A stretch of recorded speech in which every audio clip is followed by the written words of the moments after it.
ಇವತ್ತು ನಮ್ಮೆಲ್ಲರ ನೆಚ್ಚಿನ ಧೀಮಂತ ನಾಯಕ, ಅಭಿವೃದ್ಧಿಯ ಹರಿಕಾರರು, ಯಲಹಂಕ ಕ್ಷೇತ್ರದ ಆಧುನಿಕ ಕೆಂಪೇಗೌಡ ಎಸ್.ಆರ್. ವಿಶ್ವನಾಥ್ ಅವರ ಹುಟ್ಟುಹಬ್ಬ. ಈ ಹುಟ್ಟುಹಬ್ಬ ಬರೀ ನೆಪ ಮಾತ್ರ ಅಷ್ಟೇ.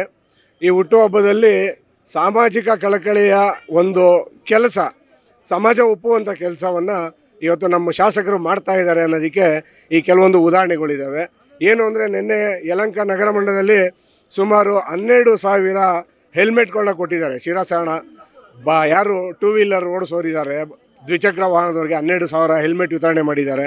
ಇವಾಗ ಸುಮಾರು ಒಂದು 30ಕ್ಕೂ ಹೆಚ್ಚಿನ ಅಂಗವಿಕಲರಿಗೆ, ವಿಕಲಚೇತನರಿಗೆ ಮತ್ತು ಗಾಡಿಗಳನ್ನ ಟೂ ವೀಲರ್, ದ್ವಿಚಕ್ರ ವಾಹನ, ತ್ರಿಚಕ್ರ ವಾಹನ ಅಂತ ಏನು ಹೇಳ್ತೀವಿ ಅದನ್ನು ಕೊಡ್ತಾ ಇದ್ದಾರೆ. ಮತ್ತು ಪೇಪರ್ ಹಾಕುವಂಥ ಹುಡುಗರಿಗೆ ಸೈಕಲ್ಗಳನ್ನ ಕೊಟ್ಟಿದ್ದಾರೆ. ನಮ್ಮ BJP ಪಕ್ಷದಲ್ಲಿ ಮತ್ತು ನಮ್ಮ ಅಟಲ್ ಬಿಹಾರಿ ಅವರ ವಾಜಪೇಯಿ ನೇತೃತ್ವದಿಂದ ಅಂತ್ಯೋದಯ ಅನ್ನೋ ಒಂದು ಕಾರ್ಯಕ್ರಮ ಇತ್ತು.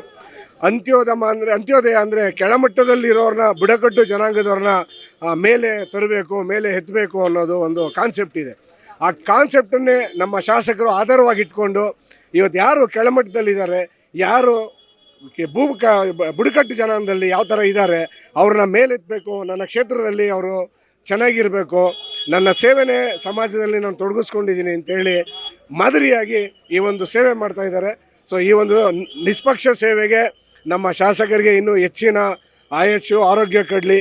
ಮುಂದಿನ ನಮ್ಮ BJP ಸರ್ಕಾರದಲ್ಲಿ ಅವರು ಒಂದು ಕ್ಯಾಬಿನೆಟ್ ಮಿನಿಸ್ಟರ್ ಆಗಲಿ, ಒಳ್ಳೆ ಪೋಸ್ಟ್ ಅವ್ರಿಗೆ ಸಿಗಲಿ, ಪೋರ್ಟ್ಫೋಲಿಯೋ ಸಿಗಲಿ, ಇನ್ನೂ ಹೆಚ್ಚಿನ ಸೇವೆ ಮಾಡಲಿ ಅಂತ ಈ ಹುಟ್ಟುಹಬ್ಬದಲ್ಲಿ ಅವ್ರಿಗೆ ಆಶಿಸ್ತಾ, ನಮ್ಮ ಯಲಹಂಕ ಕಾರ್ಯಕರ್ತರ ಬಗ್ಗೆ ಯಾರು ಸರ್ಕಾರಿ ಸವಲತ್ತುಗಳನ್ನ ತೊಗೊಂಡಿದ್ದಾರೆ ಅವರೆಲ್ಲರ ಪರವಾಗೂ ಕೂಡ ನಾನು ಅವ್ರಿಗೆ ಅಭಿನಂದನೆಗಳನ್ನ ಹೇಳ್ತಾ ಹುಟ್ಟುಹಬ್ಬದ ಮತ್ತೊಮ್ಮೆ ಶುಭಾಶಯಗಳನ್ನ ಹೇಳ್ತಾ ಇದ್ದೀನಿ.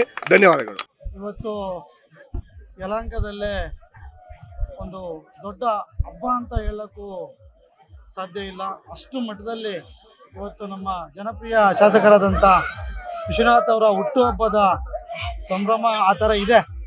ಒಂದು ಹಬ್ಬ ಅಂತಲೇ ಹೇಳ್ಬೋದು ಇಡೀ ಯಲಹಂಕ ವಿಧಾನಸಭಾ ಕ್ಷೇತ್ರದಲ್ಲಿ.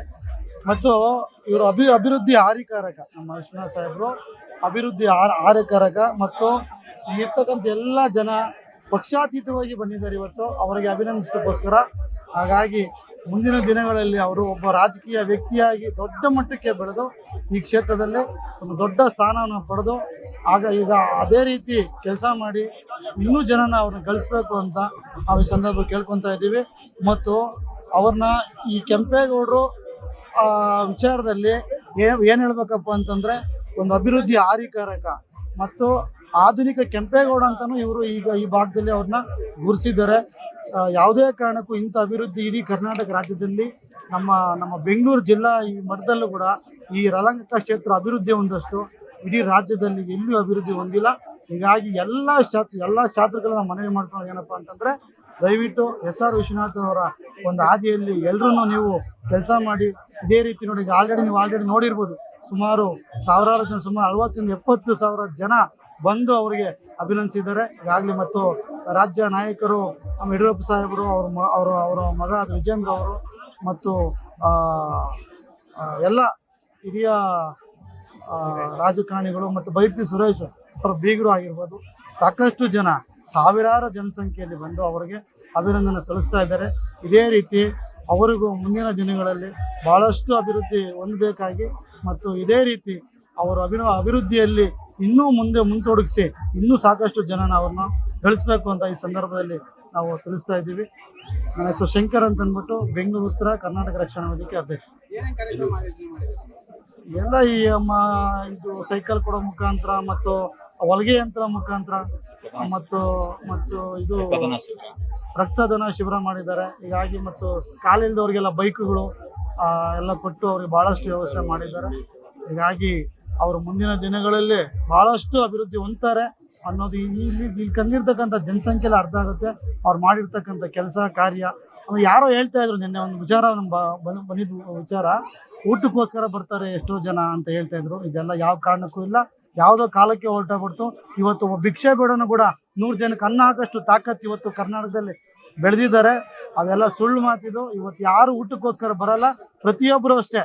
ಈಗ ಇನ್ನೊಂದು ರೀತಿ ಹೇಳ್ಬೇಕು, ನಾನೊಬ್ಬ ಕಾಂಗ್ರೆಸ್ ಕಾರ್ಯಕರ್ತ ಆದರೂ ನಾನು ಪಕ್ಷಾತೀತವಾಗಿ ಬಂದು ನಾನು ಅವರಿಗೆ ಅಭಿನಂದನೆ ಸಲ್ಲಿಸ್ತಾ ಇದ್ದೀನಿ. ಅವ್ರು ಮಾಡಿರ್ತಕ್ಕಂಥ ಕೆಲಸ ಕಾರ್ಯ ನಾನು ಹೊಗಳ್ತಾ ಇದ್ದೀನಿ ಅಂತಂದರೆ ನೀವೇ ಅರ್ಥ ಮಾಡ್ಕೊಬೇಕು ಬಂಧುಗಳೇ.